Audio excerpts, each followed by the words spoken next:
Bonjour ou bon après-midi à tout le monde. Bienvenue et grand merci d'avoir pris le temps de nous rejoindre aujourd'hui pour ce webinaire reprogrammé sur le financement des mouvements féministes en Afrique de l'Ouest francophone.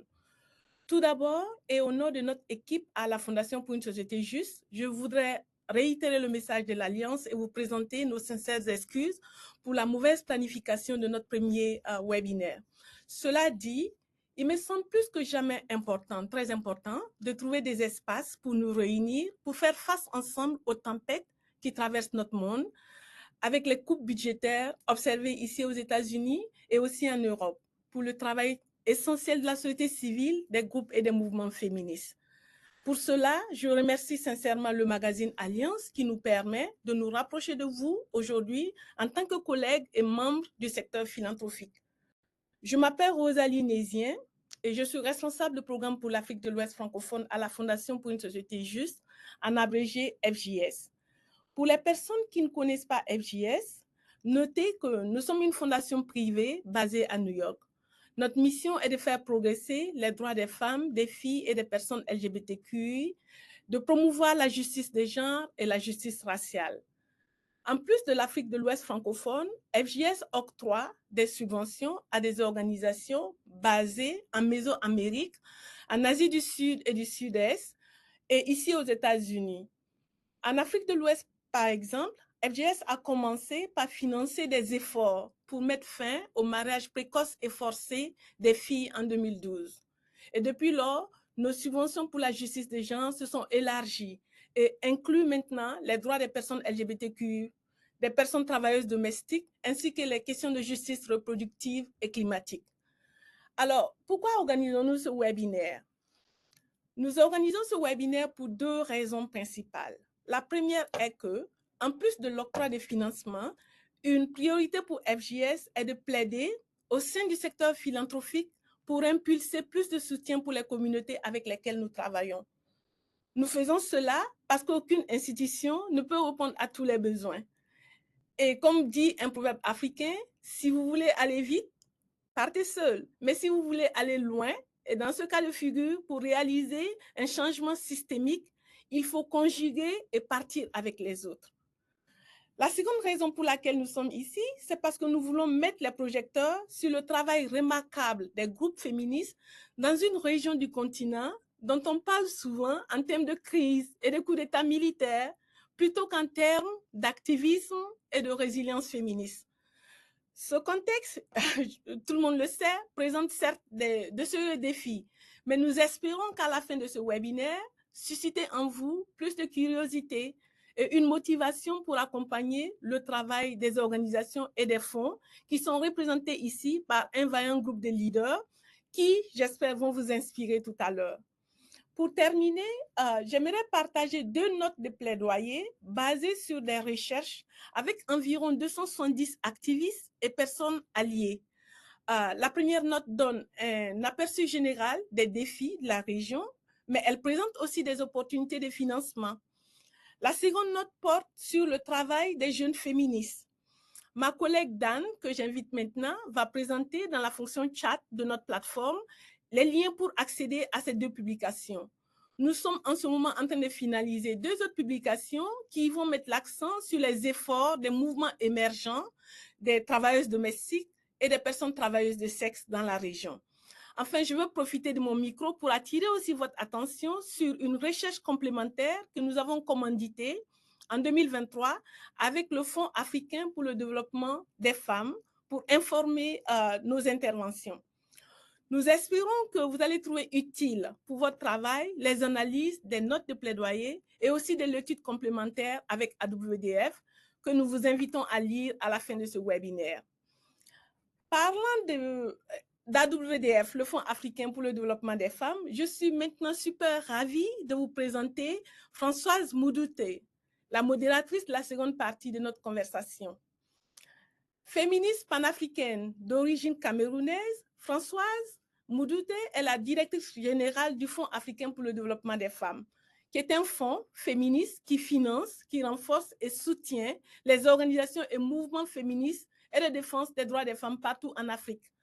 Françoise est la responsable d'une structure partenaire de FJS, Mais Françoise est aussi pour moi une source incontestée d'expertise et une personne ressource avisée. Françoise, je ne peux te remercier assez d'avoir accepté de modérer cette conversation pour non seulement partager ton éclairage, mais aussi pour faire ressortir la sagesse et l'excellence de nos autres sœurs et camarades de combat qui ont bien voulu se prêter à cet engagement avec notre audience philanthropique. Merci à toi et merci à tout le monde de nous avoir rejoints aujourd'hui. Merci. Bonjour à toutes et à tous. Rosalie, merci infiniment pour cette généreuse introduction. Merci à tout le monde sur ce webinaire de nous avoir rejointes et merci pour l'opportunité d'être dans cette conversation très importante, particulièrement maintenant, d'être en conversation sur la situation et le combat des féministes et des organisations féministes en Afrique de l'Ouest francophone. Merci également à toutes les panélistes que je vais présenter dans un moment. Je veux commencer par présenter des excuses de Kadiatou So, la directrice du centre Audace, qui malheureusement a une urgence familiale qui l'empêche d'être là aujourd'hui. Mais voilà, on aura d'autres occasions de présenter son travail et on lui souhaite le meilleur dans cette journée difficile qu'elle est en train de passer. Je vais présenter les deux autres panélistes qui sont là. La première étant Caroline Poissy-Amand, qui dirige l'ISDAO, l'Institution francophone d'Afrique de l'Ouest. L'ISDAO soutient la diversité des genres et des mouvements de défense des droits sexuels en Afrique de l'Ouest. Et en tant que féministe africaine queer, Caroline apporte ici plus de 20 ans d'expérience et d'expertise en matière de droits humains. Bienvenue Caroline, merci d'être là. Alors, Agé Dossi Sekonou Gloria, bienvenue, merci d'être là aussi, la fondatrice de RFLD, le réseau, pardon, qui est un réseau dans lequel tu œuvres pour mettre fin à la discrimination et promouvoir l'égalité des genres en Afrique. Tu es aussi une jeune ambassadrice de l'Union africaine pour la gouvernance. Merci de nous apporter ces différentes perspectives également. Voilà. Et on a Rosalie qui ne s'est pas présentée tout à l'heure, mais qui est aussi non seulement du côté de FGS, mais aussi une défenseuse des droits humains et de justice de genre pour nous tous, qui est vraiment une alliée pour nous tous dans ce secteur. Donc, voilà ce qu'on va faire. On va passer une vingtaine de minutes à vraiment écouter, être à l'écoute de votre expertise. Je vais poser quelques questions et après, nous aurons le temps d'être en conversation avec les participantes et les participants qui vont nous envoyer leurs questions en utilisant Slido, je crois que ça s'appelle, donc n'hésitez pas à nous envoyer vos messages. Je vois aussi une question dans le chat sur un problème d'interprétation. Et donc, je veux le signaler à Dan et Rosalie et l'équipe d'Alliance, et en espérant que ça sera réglé très, très vite. Et n'hésitez pas à nous interrompre si besoin. Okay. Je vais continuer en attendant. OK, donc je vais poser d'abord une question de contexte. Quel est le... Excusez-moi, je vais m'arrêter une minute pour demander si on peut régler la question du son. Parce que si on commence et que personne n'entend, ou la moitié des participantes et des personnes n'entendent pas, ça a un problème. Donc, les sous-titres apparemment fonctionnent entre-temps, mais je vois... OK, donc la solution proposée, c'est d'essayer de passer sur le français et après de revenir sur l'anglais. Apparemment, ça fonctionne. Donc, merci d'essayer ça et de nous dire si ça ne fonctionne pas. En attendant, on essaie d'activer les sous-titres, ce qui va nous permettre d'avancer en attendant. Est-ce que ça fonctionne comme solution, ça, Rosalie et Dan? On peut faire ça? Oui, ça peut marcher. OK, super, merci. Donc, je vais commencer par une question de contexte que je vais poser la question à toutes les deux. Quand on voit la situation actuelle, le contexte actuel en Afrique de l'Ouest francophone pour les organisations féministes, quelle est votre perspective sur les questions prioritaires que les organisations et les mouvements féministes auxquels elles font face actuellement et comment est-ce qu'elles travaillent pour faire avancer ces priorités? Je peux commencer par toi, Gloria. Ok, merci beaucoup, Françoise. Alors, je remercie tout un chacun. D'abord, bonjour à tous et à toutes. Comme tu l'as présenté très bien, je vais partir d'un état des lieux un peu plus vaste et là, aller un peu en profondeur. Et nous sommes là ce soir pour parler d'un sujet essentiel des défis que rencontrent des organisations féministes en Afrique de l'Ouest francophone. Et ce sujet est particulièrement pertinent dans le contexte où, bien que près de la moitié des pays d'Afrique soient francophones, les opportunités de financement, d'organisation des mouvements, d'espace, d'advocacy sont souvent conçues avec un œil sur les locuteurs anglophones. Et ce décalage crée des barrières d'accès qui laissent ces mouvements féministes francophones dans une situation de manque de soutien financier crucial.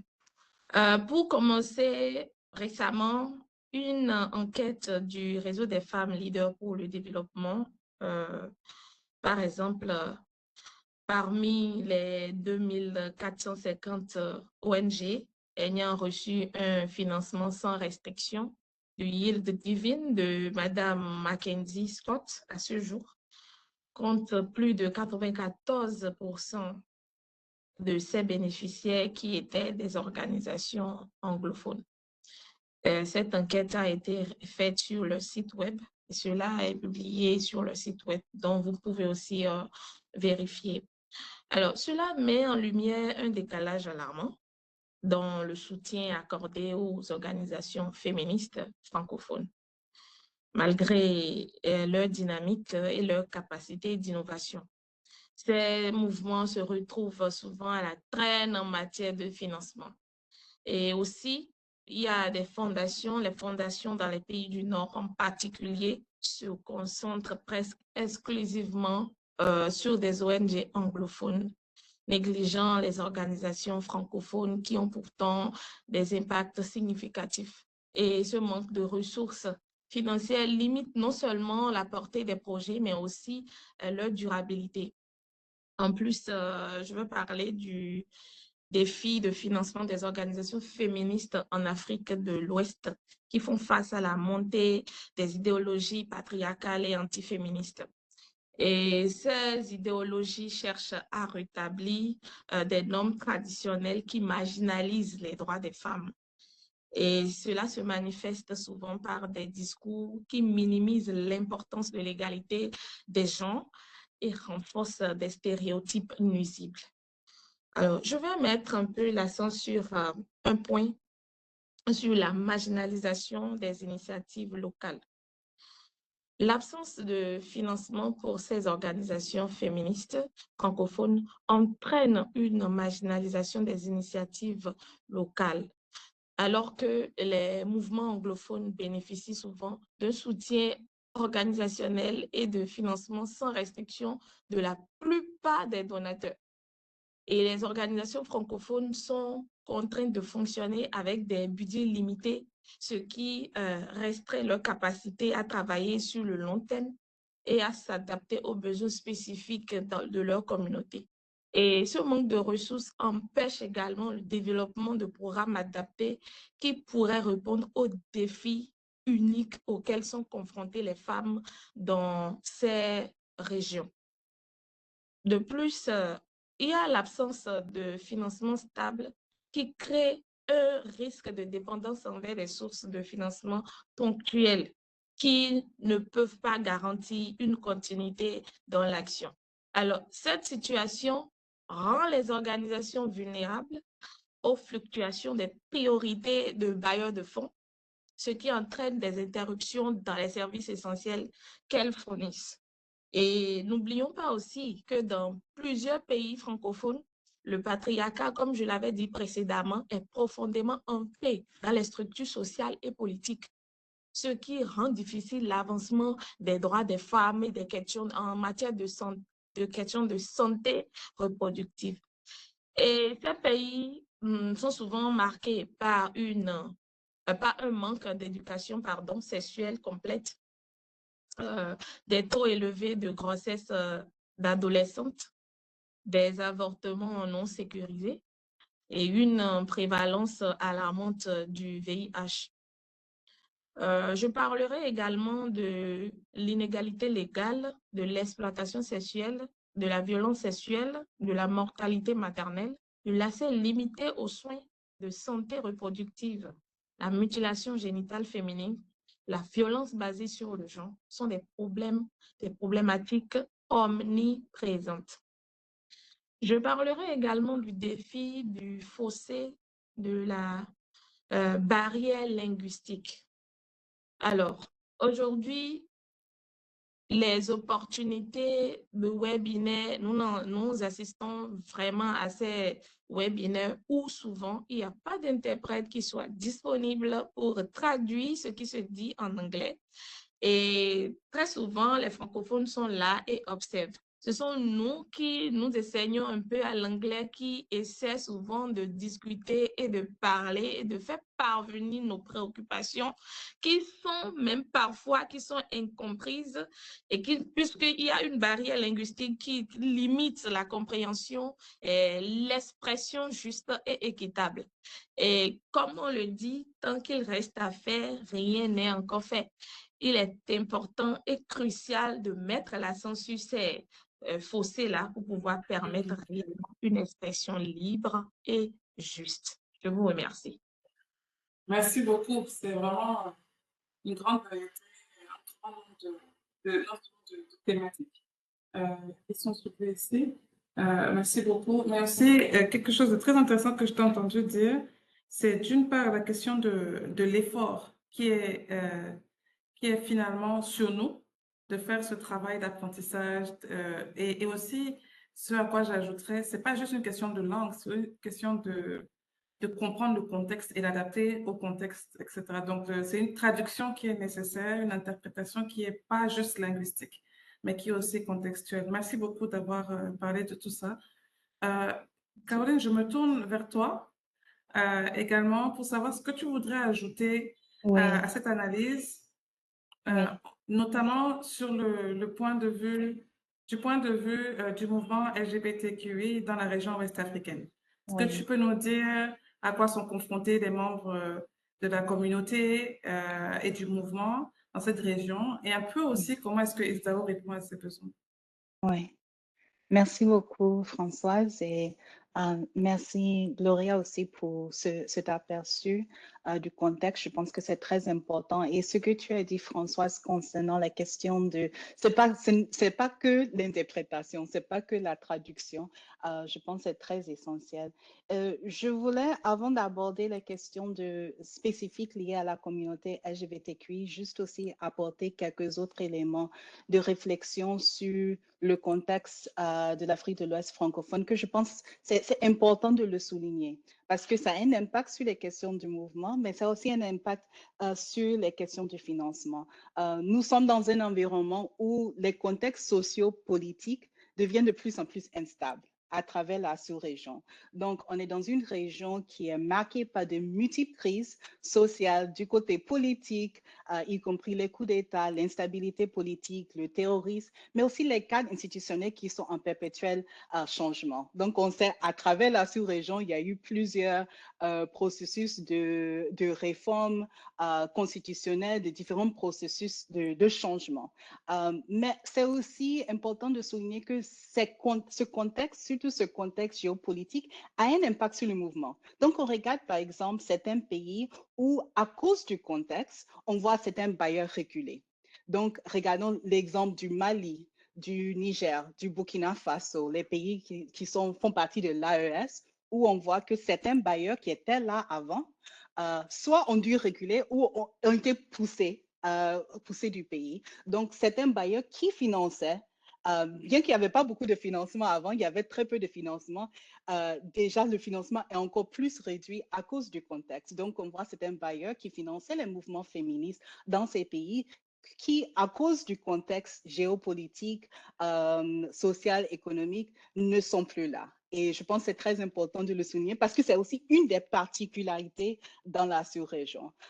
On voit aussi le contexte des restrictions de sur la liberté d'association, où dans certains pays, on voit de plus en plus l'introduction de nouvelles lois, de nouvelles politiques qui restreint la société civile, y compris surtout la société civile féministe.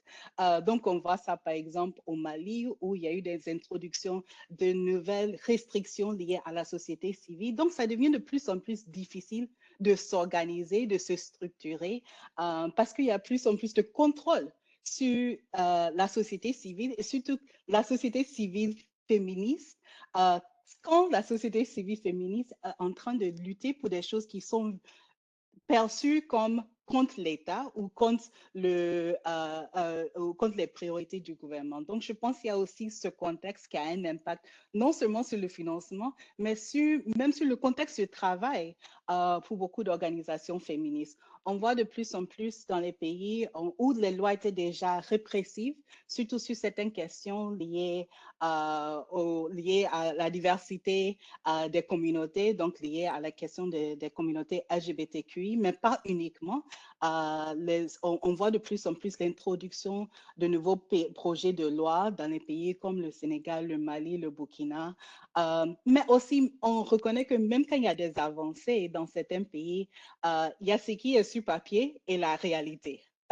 Donc, on regarde par exemple les contextes où on voit qu'il y a des avancées comme le Bénin sur les questions de l'accès à l'avortement sécurisé, mais la réalité sur papier et la réalité sur le terrain, c'est quelque chose de différent. Donc, je pense que c'est aussi important de parler de ce contexte. Et les questions de manque de ressources, c'est pour le mouvement féministe de manière générale, mais encore certaines parties du mouvement sont encore plus touchées par ces questions, surtout les organisations qui travaillent avec les communautés marginalisées, comme les travailleurs, travailleuses de sexe, comme les communautés LGBTQI, comme les travailleurs, travailleuses domestiques, ou bien sûr les thématiques soi-disant sensibles, comme l'accès à l'avortement sécurisé ou l'éducation complète à la sexualité. Donc, déjà, il y a un manque de ressources pour le mouvement, mais encore plus quand on travaille avec certaines communautés ou quand on travaille sur certaines thématiques, il y a encore moins d'accès aux ressources financières. Et je dirais ressources, pas seulement l'argent, mais comme Gloria l'a dit, ressources, c'est aussi opportunité.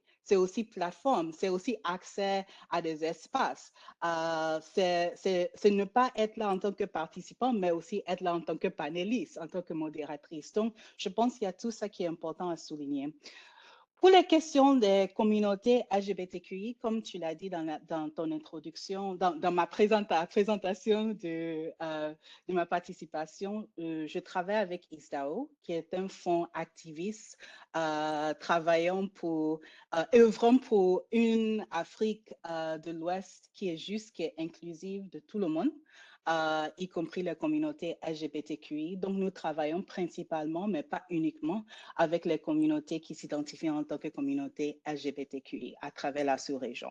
Et aussi, nous nous identifions en tant que fonds féministe. Et des fois, quand on est dans des espaces féministes, on nous pose des questions, mais en tant qu'organisation LGBTQI, pourquoi on est dans cet espace? Pourquoi ces questions sont importantes pour nous? Pour nous, tout d'abord, on est un fonds féministe et pour nous aussi, quand on regarde les sources d'oppression, les sources de discrimination, les sources de violence auxquelles on fait face, ce sont les mêmes sources. C'est le patriarcat, les sources d'oppression sont les mêmes, qu'importe la communauté. Donc, notre combat, c'est aussi le même. Les manifestations des problèmes, peut-être ça peut être différent, mais notre combat, c'est le même. Et donc, nous luttons pour une vision de féminisme qui est inclusive des différentes communautés. Pour le mouvement LGBTQI, je dirais qu'on fait face aux mêmes défis que les autres communautés dans le grand mouvement féministe en Afrique de l'Ouest francophone. Mais il y a aussi des défis qui sont particuliers. Les questions de la stigmatisation, de violence, de discrimination qui est spécifiquement liée à notre orientation sexuelle, notre identité de genre ou notre expression de genre, ou bien parce qu'on est personne intersexe. Ça, c'est très spécifique. Et ça se passe à tous les niveaux. Quand on parle de violence et stigmatisation, ça se passe au niveau communautaire, ça se passe au niveau de la famille, dans la société, dans son quartier, dans les services publics, par les forces d'ordre. Donc, c'est important aussi de préciser que même dans les pays francophones de l'Ouest, l'Afrique de l'Ouest francophone, où il n'y a pas de loi qui pénalise, les défis sont les mêmes. Donc, c'est à travers la sous-région. Et dans aucun pays francophone, effectivement, dans aucun pays de la sous-région, y a-t-il des lois qui protègent les communautés contre la discrimination, contre la violence basée sur l'identité de genre, l'orientation sexuelle. Il n'y a qu'un seul pays dans la sous-région et c'est le Cap-Vert qui précisément protège les communautés et les individus contre la discrimination. Donc, même dans les pays où il y a le vide juridique, donc il n'y a pas de loi pénalisante, il n'y a pas aussi de loi qui protège. Et donc, c'est aussi important quand on parle de quels sont les défis auxquels les communautés font face et aussi quels sont les défis auxquels les organisations, le mouvement répond. Je pense que c'est important de préciser ceci. On voit que ça a un impact sur tout. Ça a un impact sur notre accès aux services de santé, un impact sur l'éducation, accès à l'emploi, aux opportunités économiques. Et aussi dans la sous-région, à travers la sous-région, dans tous les pays, ce qui ressort beaucoup, c'est la question du régime familial. Alors qu'on sait que dans notre société, dans nos cultures, la famille, c'est tout. La famille, c'est l'unité la plus importante dans nos cultures, qu'importe le pays, parce que la famille, c'est la sécurité sociale, c'est la sécurité physique, économique. La famille, c'est tout. Donc, imaginez l'impact du rejet familial et l'impact alors sur les communautés marginalisées, telles que les communautés LGBTQI. On voit aussi la montée des mouvements anti-genre, anti-droit. Je pense que Gloria a déjà parlé de ça. Rosalie aussi a évoqué ça dans son introduction. Et ceci a un impact sur nos mouvements. Mais je vais terminer rapidement parce que je sais qu'on a beaucoup d'autres choses à aborder. Ce qui est important à souligner, c'est que malgré tout ça, les communautés s'organisent. Et je pense que c'est très facile de se focaliser sur les défis, sur les réalités. Et c'est important qu'on les nomme. Mais c'est aussi important qu'on nomme que les communautés s'organisent, les mouvements s'organisent, malgré les défis, malgré le manque de financement. Et des fois, ça peut être sous forme différente des structures typiques ONG. Des fois, les communautés s'organisent de manière qui n'est pas visible sur les médias, sur les réseaux de médias sociaux. Ça ne veut pas dire que les communautés ne s'organisent pas. Et des fois aussi, ce sont sous forme de collectif ou sous forme d'autres structures. Mais les communautés s'organisent et je pense que c'est important quand on parle de questions d'accès au financement et les questions des barrières, c'est aussi en reconnaissant avec les bailleurs, souvent on a cette tendance d'avoir certaines attentes sur à quoi devraient ressembler des structures qui méritent le financement ou qui sont crédibles pour le financement. Et je pense que ce qu'on voit dans la sous-région, c'est que les communautés s'organisent et luttent, mais ce n'est pas toujours sous forme c'est pas toujours le format où ça n'a pas toujours la même structure que certains bailleurs de fonds recherchent. Donc, c'est aussi important qu'on challenge les bailleurs de fonds à repenser aussi à qu'est-ce qui est vu comme crédible quand on parle d'organisation des mouvements féministes en Afrique de l'Ouest francophone. Je vais m'arrêter là. Merci infiniment, Caroline. C'est vraiment quelque chose de très vaste que tu dis. Et merci de faire mention de cette réalité très importante qui est que les défis sont les mêmes, parce que nos objectifs de justice sont les mêmes et que les contextes sont les mêmes aussi, tout en mettant en avant quels sont les défis spécifiques auxquels font face les communautés et les mouvements LGBTQIA. Donc, merci beaucoup pour cela. Quand je t'écoutais parler, je me disais aussi que ce qu'on n'entend pas assez souvent, ou ce qu'on oublie, je pense, c'est que on oublie plus quand on regarde nos régions que certaines autres régions du globe. Mais ce que vivent les mouvements, ce sont des mouvements qui sont composés d'activistes qui ressentent et font l'expérience des mêmes défis des communautés. Donc, souvent, on nous demande pourquoi est-ce qu'on parle des mouvements et pourquoi on ne parle pas des communautés. Mais d'où viennent les activistes, d'où viennent les mouvements, quelles sont leurs connexions? Je pense que ça, c'est quelque chose qu'on nous reproche souvent sans réfléchir à cette connexion. Les mouvements féministes sont, leur grande particularité, c'est qu'ils sont composés d'activistes qui viennent et qui font l'expérience des oppressions même contre lesquelles elles essaient de lutter. Et aussi de dire que cette question du contexte politique qui est difficile et qui est changeant est très, très particulière. Je me souviens d'une conversation dans un pays que je ne vais pas citer, où certains de nos partenaires nous disaient, d'une part, que, par exemple, elle travaillait sur un sujet, on va dire le mariage des enfants. Elle parlait d'un sujet et dans une région dans laquelle le ministère est venu dire on a éradiqué cette pratique dans notre région. Et ça les empêchait donc de continuer le travail. Parce que la situation est si politisée que continuer les activités sur le terrain est presque vu comme un défi à l'autorité étatique. C'est à ce point de polarisation démocratique qui fait que la politisation du travail de façon assez négative peuvent complètement affecter non seulement le travail des mouvements, leur sécurité, et aussi donc l'impact sur les communautés. De la même façon, une de nos partenaires nous disait dans un autre pays que pour pouvoir avoir accès à l'autorité d'être enregistrée comme ONG, elle avait dû faire un nettoyage de tous leurs papiers, tous leurs documents pour enlever tout ce qui était mention du féminisme, mention des questions LGBT, etc., etc. Donc, euh, c'est pour dire qu'il y a vraiment cette surveillance dont tu as parlé qui empêche le travail et qui donc nécessite une approche différente, non seulement de la façon de s'organiser, et ça existe, mais les financements ne reconnaissent pas forcément cette créativité, cette flexibilité-là.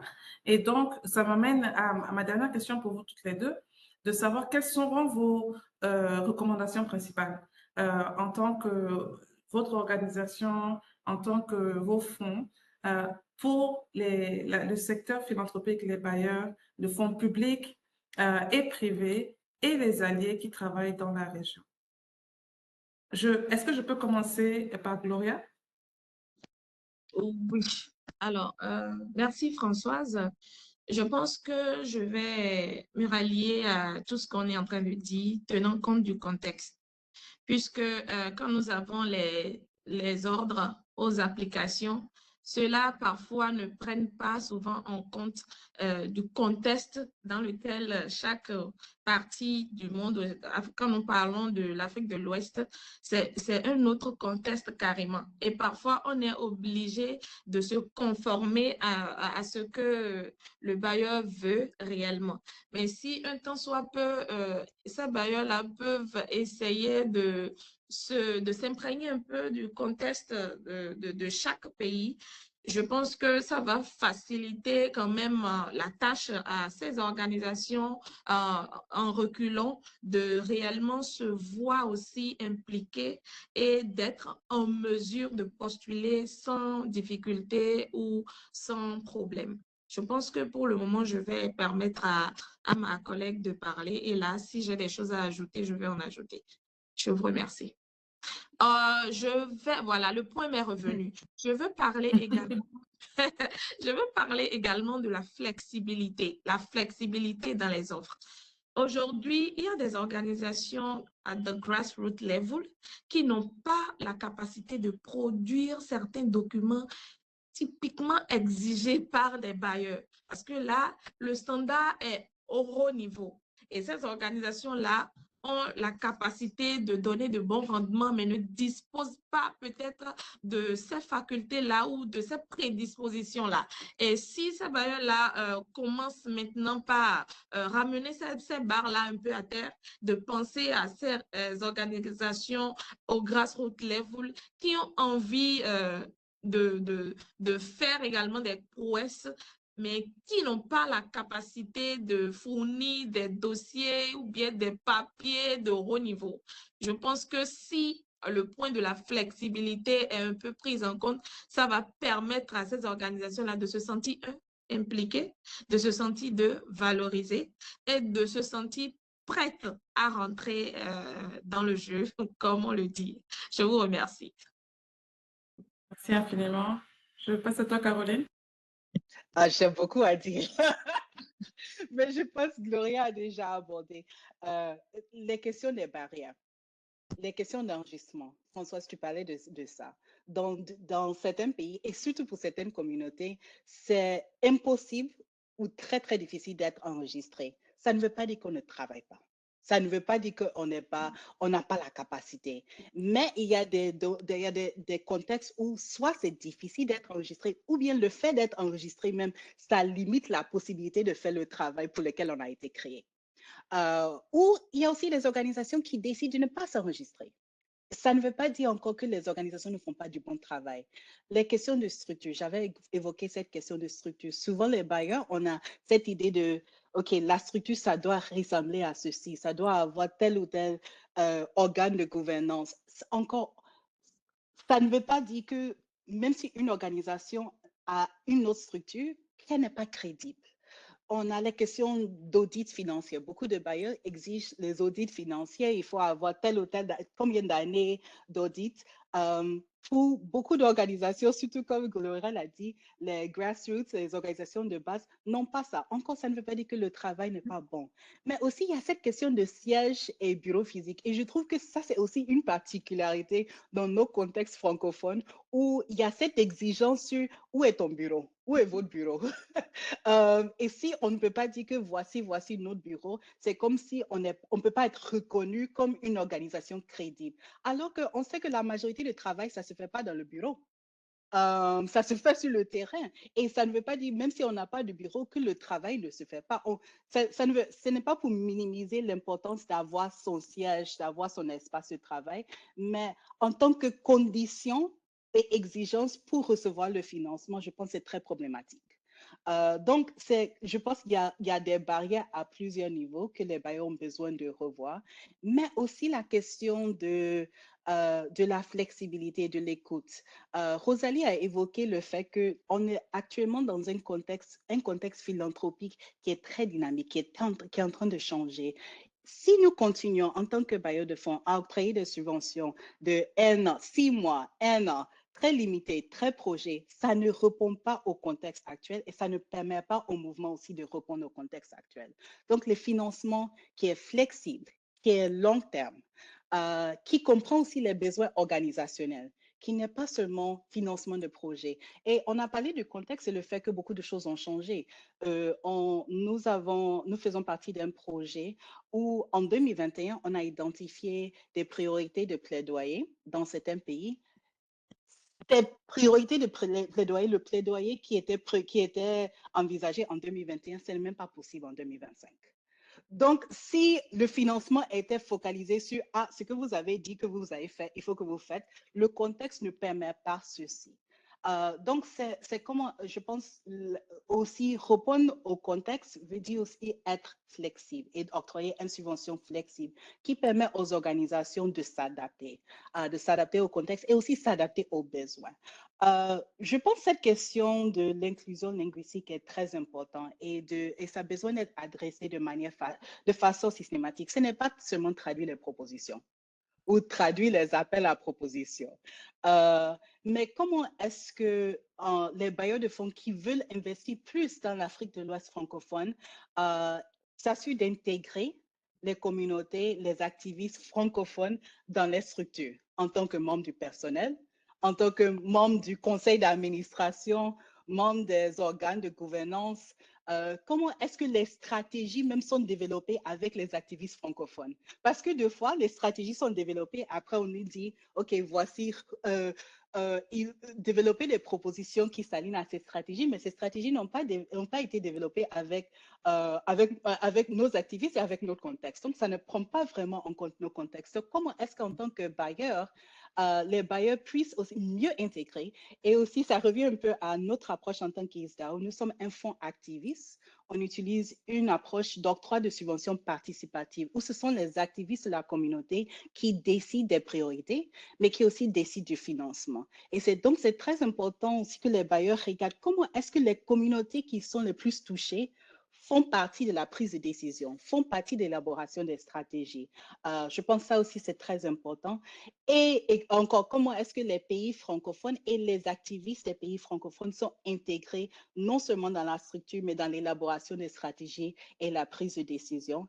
Et encore, je pense une dernière chose, je vais dire pour ne pas monopoliser la parole, c'est aussi comment est-ce qu'on renforce l'accès aux espaces stratégiques pour les activistes francophones. Donc, je pense que Lauréat a parlé de ceci souvent dans les espaces. Il n'y a pas d'interprétation. On veut participer à ce webinaire ou bien cette séance de formation. Ce n'est qu'en anglais. Donc, je pense comment est-ce que les bailleurs peuvent renforcer l'accès aux espaces. Ça veut dire appuyer et insister sur l'interprétation et la traduction. C'est aussi faire un plaidoyer pour que les espaces soient plus inclusifs, mais c'est aussi non seulement appuyer la participation des personnes dans les espaces, mais s'assurer que les activistes sont des panélistes, sont des modérateurs, modératrices, sont les personnes qui font partie des comités de planification des espaces, font partie des personnes qui identifient à quoi va ressembler l'agenda. Donc, ce n'est pas seulement participation. Et je pense souvent les bailleurs de fonds ont une opportunité, ont la possibilité d'influencer certains espaces pour s'assurer qu'il y a une meilleure intégration et une meilleure inclusion. Donc, je pense qu'il y a aussi des actions spécifiques qui peuvent être menées pour s'assurer non seulement la participation dans les espaces, mais que les espaces soient vraiment beaucoup plus inclusifs.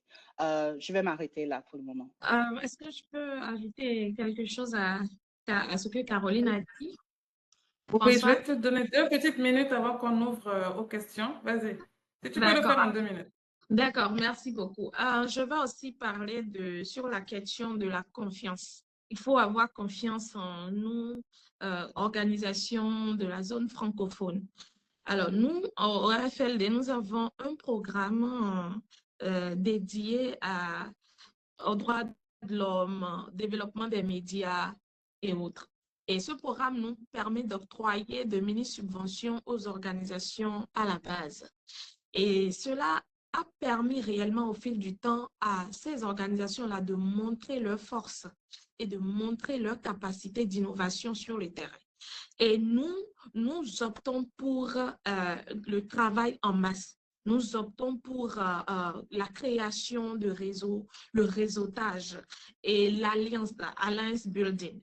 Et vraiment, durant tout ce temps, cette confiance que nous avons donnée à ces organisations-là, leur ont permis réellement de montrer quelles sont des organisations qui sont dans l'ombre, mais grâce à cette lumière que nous leur avons donnée, ont vraiment révélé la capacité qui est en eux, la capacité de productivité, d'aller sur le terrain, de travailler, de produire des impacts à court et à long terme.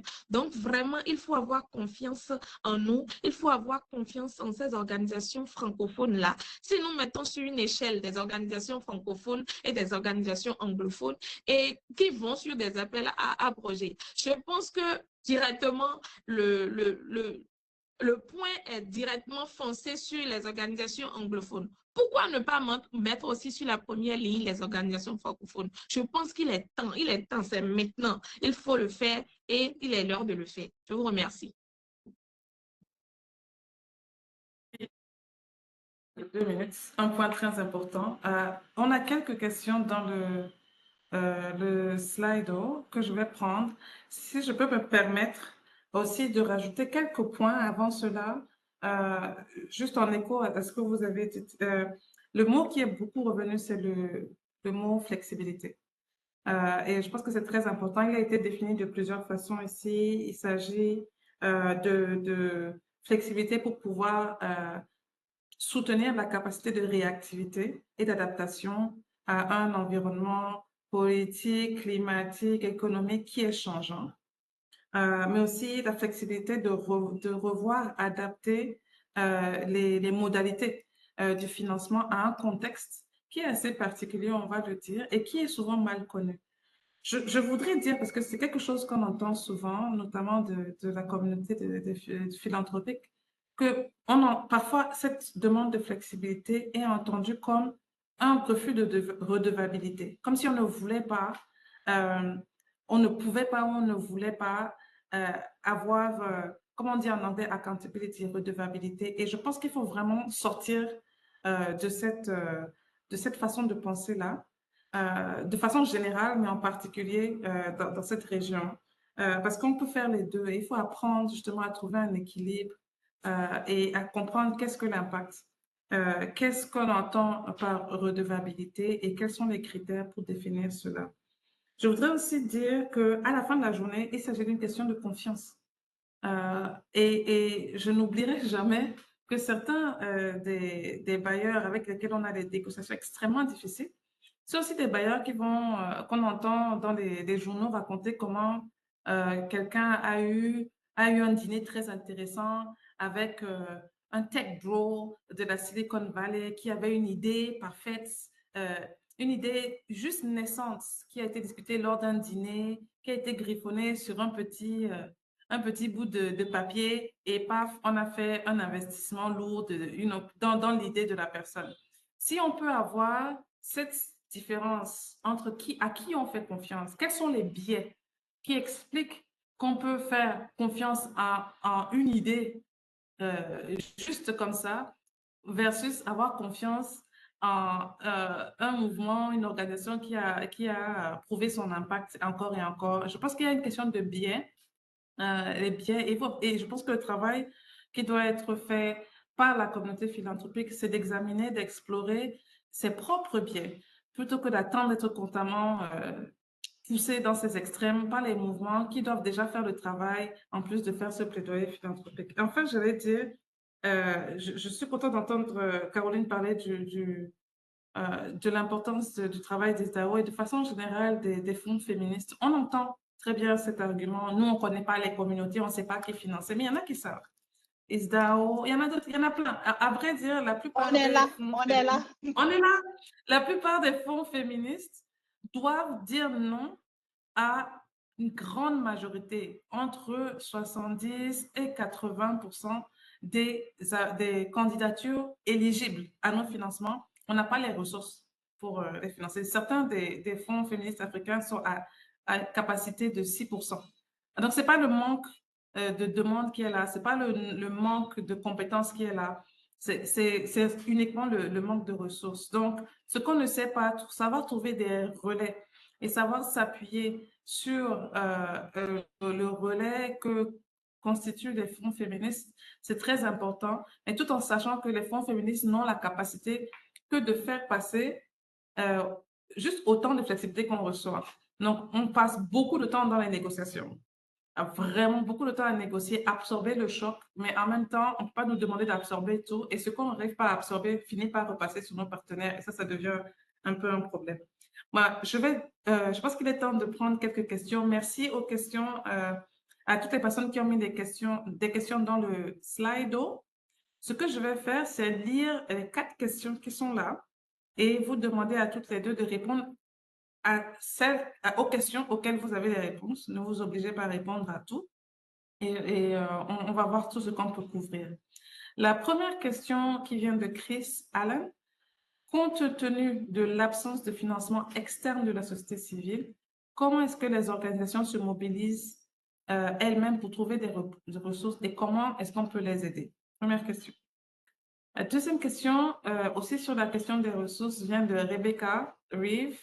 Bonjour Rebecca, qui nous dit « Je suis curieuse de savoir si les coupes budgétaires de l'USAID ont eu un impact sur les mouvements féministes et les mouvements LGBTQI en Afrique de l'Ouest francophone. » Il y a d'autres types de questions qui viennent.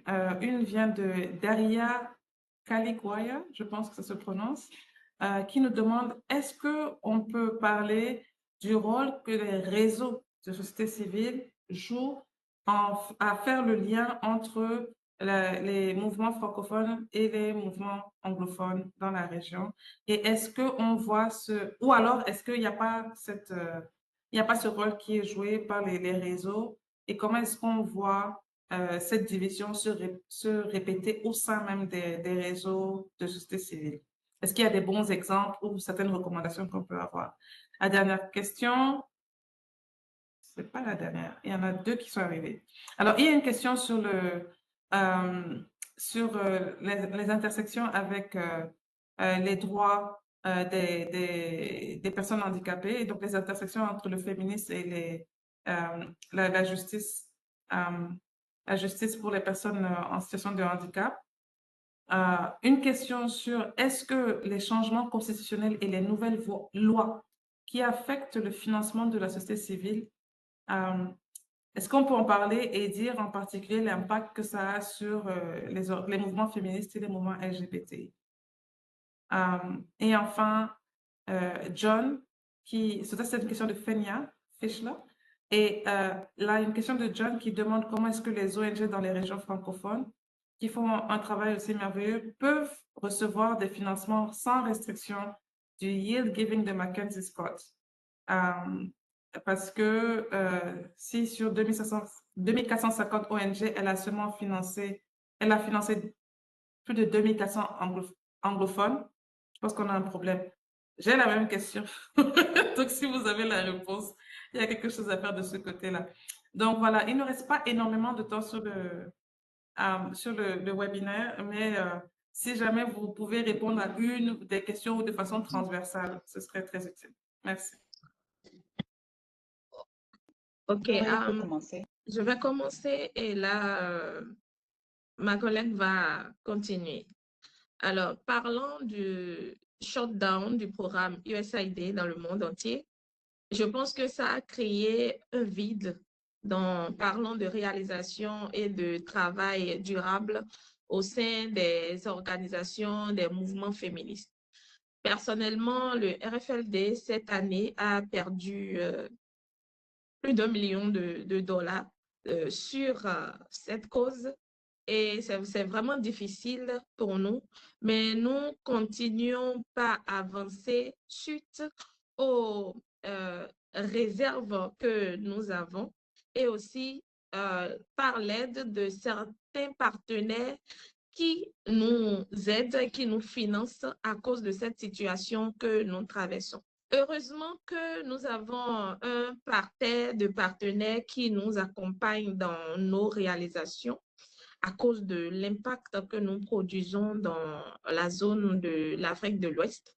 Et cela, quand même, nous a permis de garder encore nos staffs actuellement et d'espérer aussi qu'avec le temps, d'autres organisations, d'autres partenaires viendront s'ajouter et nous aider de façon technique et financière. Je vais laisser ma collègue continuer et après, je vais ajouter d'autres points. Je vous remercie. Merci, Gloria. Ce sont des très bonnes questions. C'est difficile de choisir une question, mais je pense cette question parce que la réalité que Gloria a évoquée, je pense que c'est une réalité partagée, les questions de l'impact des développements avec le financement du gouvernement américain, mais je dirais pas uniquement le gouvernement américain, on voit aussi comment plusieurs autres gouvernements qui historiquement étaient des bailleurs, des donateurs pour les questions des mouvements féministes, les différentes thématiques, comme on voit, il y a un grand changement au niveau du gouvernement néerlandais, qui était un des grands financeurs des mouvements féministes, des mouvements LGBTQI, des travailleurs, travailleuses de sexe, les questions liées aux droits sexuels et reproductifs, les questions d'accès à l'avortement. Donc, on voit, il y a des tendances. On sait que le Canada va aux élections la semaine prochaine et il y a beaucoup de choses. On ne sait pas ce qui va se passer, mais on voit aussi les développements avec la Suède, on voit aussi les développements avec le Royaume-Uni. Donc, je pense que les questions de financement, oui, bon, je pense que les États-Unis, c'est front of mind, c'est là devant nous, mais je pense déjà il y a une tendance et ce n'est pas, et donc il y a ce à quoi on fait face actuellement, mais il faut reconnaître qu'il y a l'impact de ces développements, c'est pas seulement cette année, c'est pour les années à venir. Donc, je pense que c'est très important qu'on ait ces conversations et la question de la visibilité et comment est-ce que les mouvements dans les pays francophones peuvent avoir d'autres sources de financement ou accès à d'autres sources de financement. Je pense que la question, c'est compliqué parce que est-ce que le travail, c'est notre travail?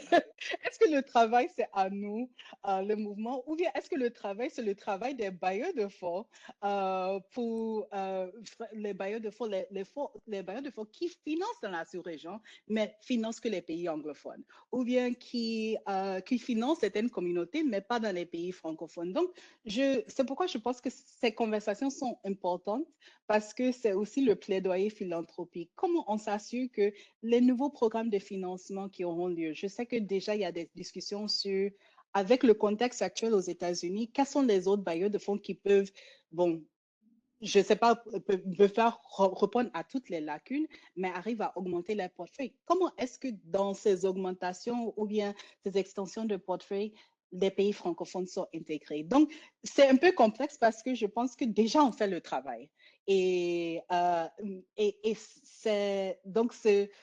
est-ce que c'est la responsabilité des mouvements féministes en Afrique francophone de faire plus? Oui, mais c'est aussi, je pense tout d'abord, la responsabilité du secteur philanthropique de faire plus.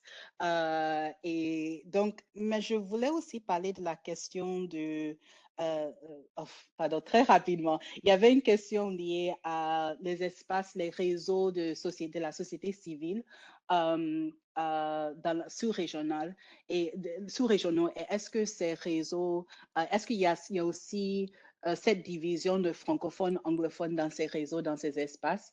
Bon, je ne sais pas, Gloria, ce que tu en penses, mais moi, je dirais que oui, il y a des efforts. Je pense dans certains réseaux, comme il y a le réseau ouest-africain de défenseurs et défenseuses de droits humains, je pense que leur siège, c'est au Togo, mais c'est sous-régional et ça travaille dans les pays francophones et anglophones. Je pense qu'il y a des efforts, mais pour la plupart du temps, dans les espaces et dans les réseaux, même les réseaux qui se disent inclusifs, il y a toujours cette division. Et peut-être si les francophones sont inclus, on est inclus pour une session, pour une partie. Quand il y a l'interprétation, on dit qu'on fait l'interprétation pour vous, au lieu que ça soit l'interprétation pour nous tous. Donc, je pense qu'il y a toujours ces dynamiques qui existent, à mon avis. Bien sûr, il y a des espaces qui essayent de challenger ça. Je pense que certains des bailleurs qui sont là, comme FGS, comme AWF, comme ISDAO, essayent de challenger ceci. Mais je pense que malheureusement, ça continue à être une réalité. Je vais m'arrêter là. Ah oui, je vais aussi ajouter un point pour compléter ce que Caroline a dit. Je pense que ici, c'est un creuset de réseautage aussi. C'est une opportunité. Moi, je me suis dit que oui, cette plateforme pouvait être utilisée même après le webinaire. Cette liste de bailleurs qui est là, cette liste de participants qui est là, cette liste d'organisations, de réseaux, de mouvements qui est là, je pense même qu'après le webinaire, on peut créer un réseau, un mouvement virtuel pour se garder en contact, pour se partager les opportunités, pour partager des opportunités peut-être d'organisation de forums par-ci ou par-là, pour permettre ce brassage perpétuel-là et permettre réellement à ce que les opportunités ne soient plus retenues d'un seul côté, mais que cela soit partagé d'un point de vue global afin que toutes les zones soient impliquées sans distinction et sans discrimination. Je vous remercie. Merci à toutes les deux. Merci infiniment. Je vais conclure. Je sais qu'on a encore beaucoup à dire et je suis d'accord avec toi, Gloria, que j'espère que c'est le début d'une conversation.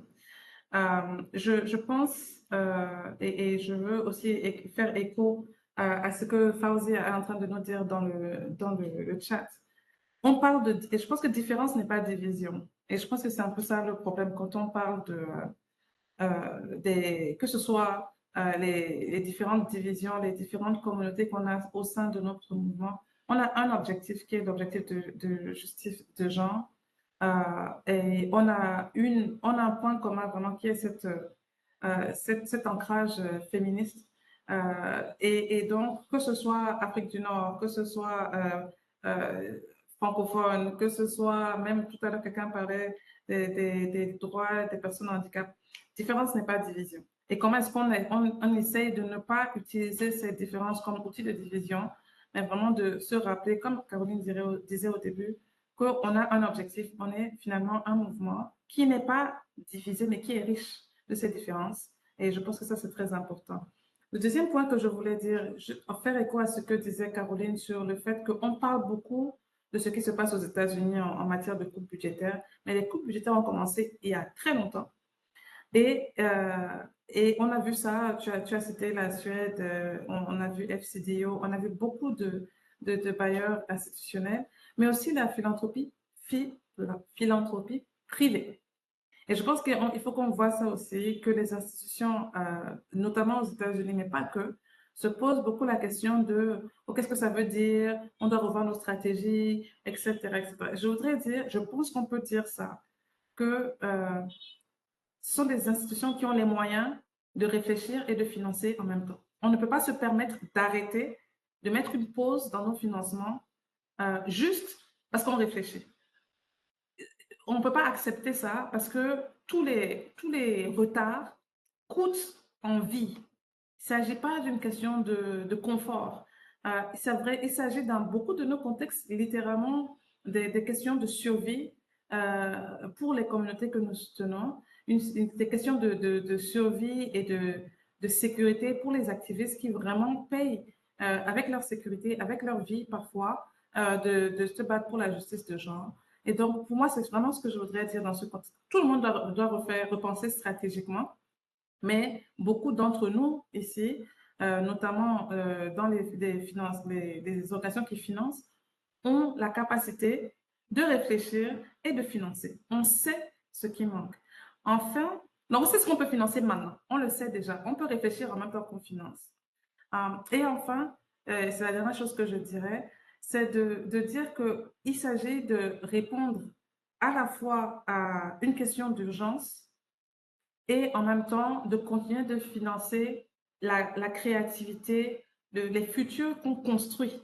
Alors, on ne peut pas continuellement se mettre en mode réactif. Le but du féminisme, c'est de créer des futurs dans lesquels il n'y a pas de discrimination, où la justice prévaut pour toutes et pour tous.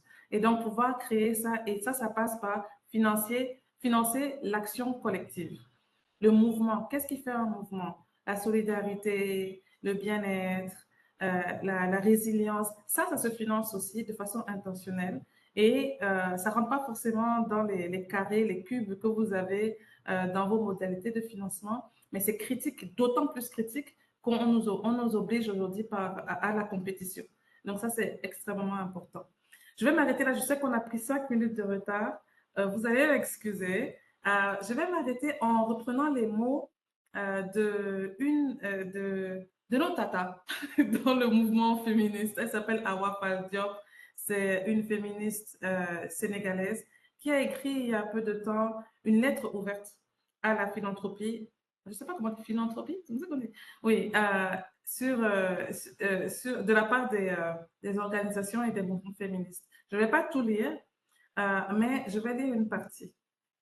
Elle dit, aujourd'hui, les organisations féministes africaines francophones s'épuisent avec des stratégies de survie qui sont en train d'effriter leur mobilisation et d'annihiler les acquis obtenus suite à de dures luttes. Quotidiennement, avec des moyens dérisoires et une grande capacité d'innovation et de résilience, elles œuvrent infatigablement pour la justice sociale. Il ne reste qu'une seule option pour la philanthropie. Financer massivement les féministes ouest-africaines francophones ou endosser la responsabilité de l'hécatombe que sera leur disparition. Et cette question de responsabilité est venue encore et encore dans cette conversation.